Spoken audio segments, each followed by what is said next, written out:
यह सितंबर के महीने का आखिरी शनिवार का दिन था।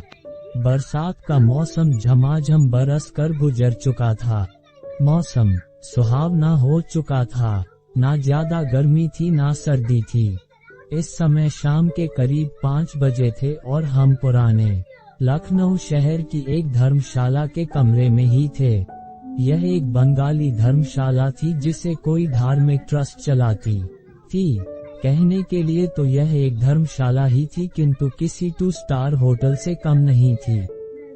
इसमें कमरे का किराया भी होटल से कम नहीं था। कमरे में साफ सफाई पर विशेष ध्यान दिया गया था। डबल बेड पर बिछा बिस्तर, चादर, तकिए और बाथरूम सभी कुछ बिल्कुल साफ सुथरा था। ट्रेन के 11 घंटे के सफर में थकान होनी लाजमी थी। जब मैं टॉयलेट से फ्रेश होकर आई तो अजय अपनी आंखें बंद करके लेटा था। मुझे आया जानकर अजय उठकर बैठ गया। तब मैं बेड पर ही उसके नजदीक ही बैठ गई और उससे बोली, क्या सोच रहा है अजय? किस चिंतन में खोया है? अजय विचार पूर्वक बोला, यही कि क्या मैं स्वप्नलोक में हूँ या जागते हुए ही मेरे सारे सपने पूरे हो रहे हैं। कहाँ मैं खुद को दुनिया का सबसे बदकिस्मत इंसान समझता था और आज जैसे मैं दुनिया का सबसे खुशकिस्मत इंसान हो गया हूँ। मैंने उससे मुस्कराते हुए पूछा, ऐसा तेरे साथ क्या हो गया है अजय? वह बोला, मैं IPS का फाइनल इंटरव्यू देने लखनऊ आया हूँ और ईश्वर खुद मेरे साथ मेरी प्रेमिका का रूप धारण करके आया है। आपके इस दिव्य प्रेम के कारण हालात पूर्ण रूप से मेरे अनुकूल हैं। उसके यह शब्द सुनकर मैं अत्यंत भाव विभोर हो गई थी और तुरंत उसकी गोद में जा बैठी थी। उसने मुझे अपनी बाहों में भरा जबकि मैंने अपने होंठ उसके होंठों पर रख दिए। उसने कोमलता के साथ मेरे होंठों को अपने होंठों में लिया और उसकी जीभ मेरे होंठों में आ फंसी और उसने तुरंत मेरे होंठों को पीना शुरू कर दिया। मैंने अपने होंठों को बिल्कुल ढीला छोड़ दिया था, जिससे मेरे होंठ ज्यादा से ज्यादा अजय के होंठों में समा गए थे।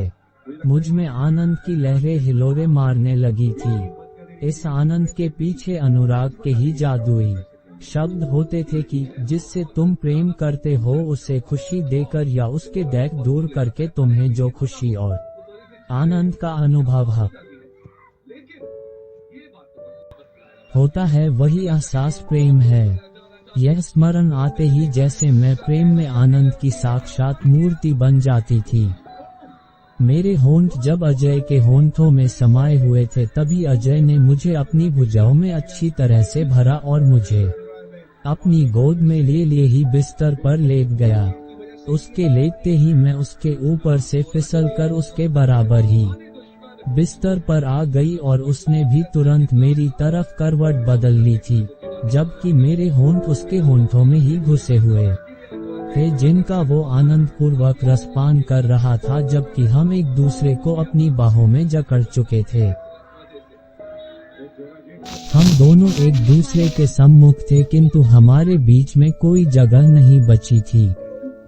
मेरा सिर अजय की बाईं भुजा पर रखा था। इसी भुजा से उसने मुझे कसकर खुद से चिपका रखा था। मैं नहीं जानती थी कि उसे मेरे होंठों का रस पीते हुए कितना आनंद आ रहा होगा, किंतु मैं तो उसे अपने होंठों से पिलाकर आनंद विभोर हो जाती थी। चूसते चूसते कभी मेरे होंठों को जोर से अपने मुंह में खींच लेता था तो मुझे तकलीफ होती थी, किंतु यह तकलीफ भी फाइनली आनंद ही दे रही थी। मैं दीवानी हुई जा रही थी। मैं जानती थी कि समय गुजर रहा था, किंतु